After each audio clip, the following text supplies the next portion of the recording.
Por favor, leve ao senador Rodrigo Hollenberg a reivindicação de cumprimento, da exigência de cumprimento da lei de autoria dele. Nós só queremos que ela seja cumprida, que os órgãos do Distrito Federal respeitem uma lei federal, que não venha uma resolução, que não venha um decreto mudar o espírito da lei.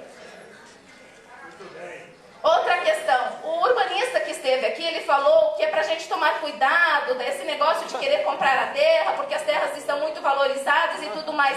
Ora, se elas estão valorizadas porque vocês, produtores rurais, preservaram, porque vocês colocaram o trabalho de vocês e valorizaram essas áreas. Então, vocês têm que ser beneficiados por isso. Busquem os meios jurídicos necessários. Qual a duração dessa gravação aqui? Uma outra questão, senhor secretário da Agricultura, que não se encontra, mas talvez alguém pode nos responder. Ainda segura, senão não chega a Ele foi só tirar a água do joelho ali. A gente objetiva no sentido do cumprimento da lei votada nessa casa. Continuo. Me empolguei e não gravei. O Vicente Pires, Só eu mesmo.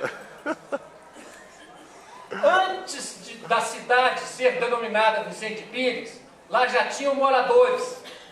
Moradores esses que alguns tiveram o privilégio de ser convidados pelo presidente Juscelino Kubitschek para lá morarem e produzirem.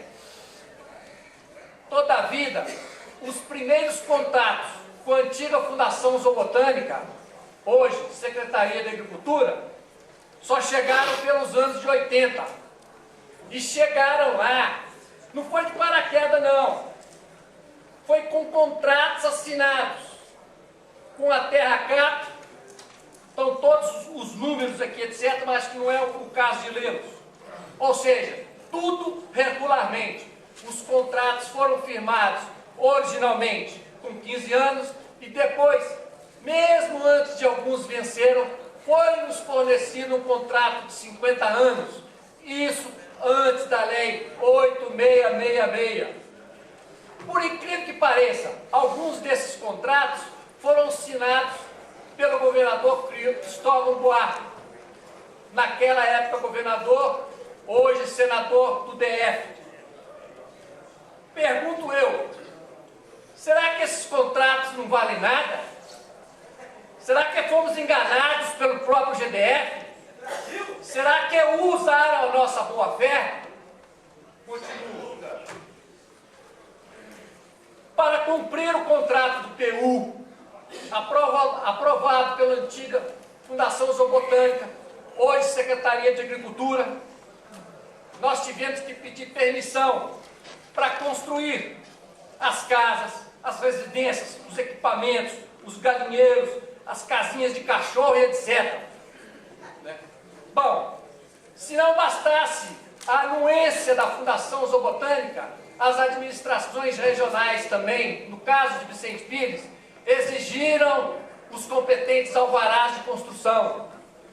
Os chacareiros submeteram o alvará de construção e obtiveram o alvará de construção de suas casas, de cachorro, casinha de galinheiros, etc., equipamentos em geral. E acompanhado dos alvarás vieram as taxas do IPTU, por incrível que pareça. Lá no Vicente Pires, chacareiro paga IPTU. Ele paga IPTU, paga ITR, paga a taxa da Secretaria da Agricultura e paga a taxa da Secretaria de Patrimônio da União, que lá é uma confusão que ninguém sabe de terra de quem é. Para completar, recebemos também da Secretaria de Estados Fundiários, um órgão do governo do Distrito Federal, um certificado para regularização fundiária.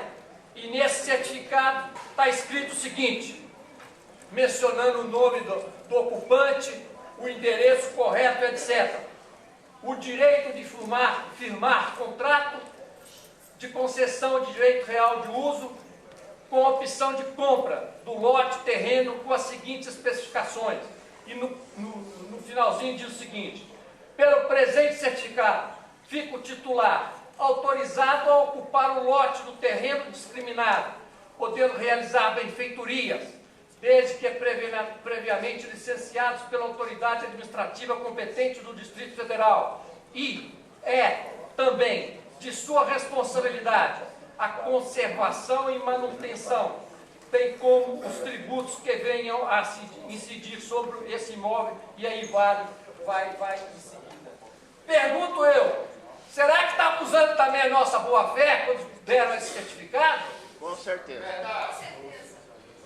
Em 21 de 4 de 2000, eu vou me permitir só fazer um parênteses, deputado presidente.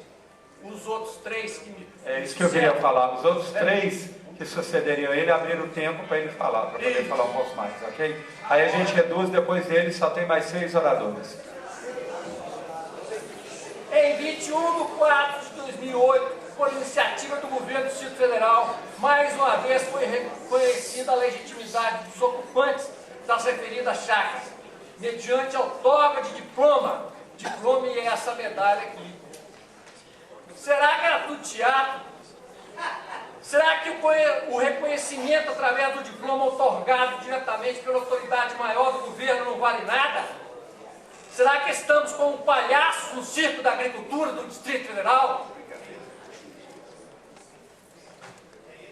Registro também que o Ministério Público, analisando o PA número grande aqui, conforme informação técnica no 046 de 2008, referente ao licenciamento ambiental, as folhas 709, concluiu: o pleito dos chacareiros que mantiveram a característica rural de suas chácaras para que equipamentos públicos fiquem localizados em área parcelada é razoável e adequado, já que, ao contrário, equipamentos públicos em chácaras mantidas como rurais acarretará prejuízos àqueles que não se venderam aos interesses de grileiros e parceladores ilegais.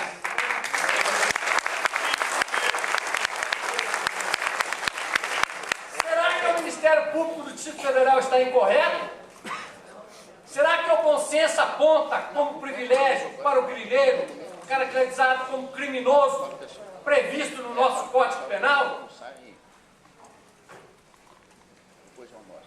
Registro que muitos outros fatos foram acontecendo, mas o de maior relevância foi a conscientização da população como um todo da importância da preservação das chácaras inteiras, mantendo assim a qualidade de vida tão sonhada por todos. Aliás, a tendência mundial aponta para a referida harmonia entre o rural e o urbano, protegendo assim o futuro das próximas gerações.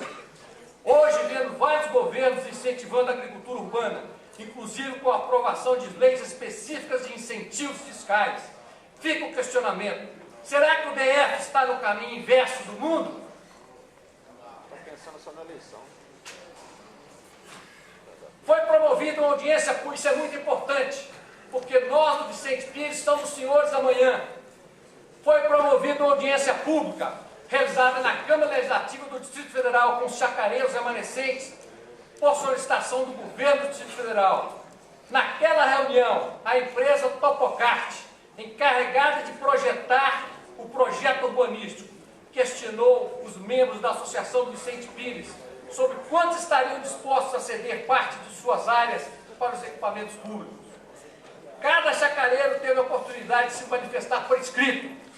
Diversas autoridades do GDF estiveram presentes nessa mesma audiência pública, tais como, pela Terra Capa, Dr. Antônio Raimundo Gomes da Silva, presidente; Luiz Antônio Almeida Reis, diretor da Diretoria Técnica de Fiscalização. Foi nessa ocasião que surgiu a primeira tratativa de negociações com os chacareiros que cedessem parte de suas áreas, conforme foi registrado nas folhas 15 do processo número tal, cujo autor é a Terra Cap, documento esse presente no processo de urbanização. Todavia, sem ser levado a efeito, aliás, não consta a manutenção das chácaras nas decisões do projeto de urbanismo, contrariando, inclusive, o PEDOT votado nessa casa. Vou repetir. Não consta do projeto urbanístico de Vicente Pires a manutenção das chácaras, contrariando até o PEDOT que foi votado nessa casa. Por isso a pergunta: será que a lei é para ser cumprida?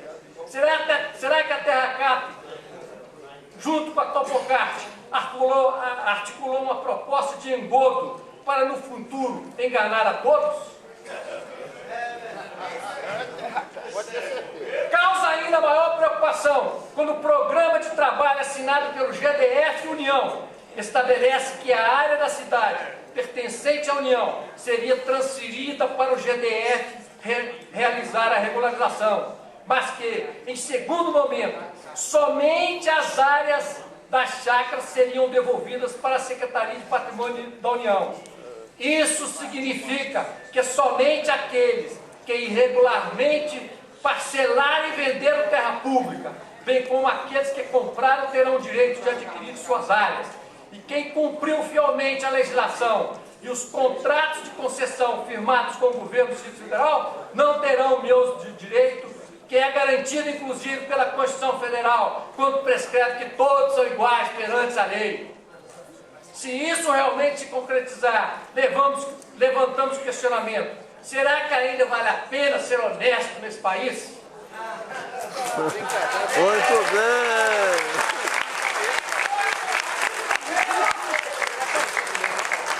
Eu queria terminar lendo um breve discurso que foi proferido pelo deputado Agaciel Maia, né, que ele diz: considerando a expectativa dos chacareiros, especialmente na palavra do senhor governador, em transformar o Distrito Federal em um território totalmente legalizado, fazendo justiça aos pioneiros que, com seu esforço, trabalho e idoneidade moral de não ter parcelado tais áreas, acreditando sempre que vale a pena ser honesto, bem como nas leis existentes, especialmente do PEDOT, solicito ao senhor governador do Distrito Federal, doutor Aguinaldo Queiroz, que faça cumprir as leis existentes, com a participação democrática da Associação de Chacareiros Vicente Pires, na elaboração dos projetos de regulação, assim como na manutenção das chácaras remanescentes, no estado em que se encontram, com a escrituração de suas áreas, visando para o setor Vicente Pires maior qualidade de vida, pois quanto menos chácara, menos verde e mais impermeabilização de solo e, consequentemente, menos qualidade de vida para todos os seus habitantes. Eu só queria encerrar lembrando dois presidentes da República. O primeiro, Fernando Henrique Cardoso, que quando ele expressou que a administração pública tem muito nhen e pouca decisão, é o que está acontecendo. Segundo, o Fernando Collor de Mello, que exarou em um dos seus pronunciamentos que é preciso de ter aquilo roxo para apresentar toda essa enrolação. Obrigado, presidente. Bom, vamos lá, o próximo seria o Rafael Heitor de Andrade. Ele deu a palavra, cedeu a palavra para o Desi Sense, produtor rural. Quando você assistir essa filmagem, lembre-se, eu me empolguei no Enquanto o início, por Desi isso se que eu não dirige, vou filmei. passar a palavra para o deputado Dr. Michel. Dr. Michel, porque... Me perdoe. Não, é porque o deputado Dr. Michel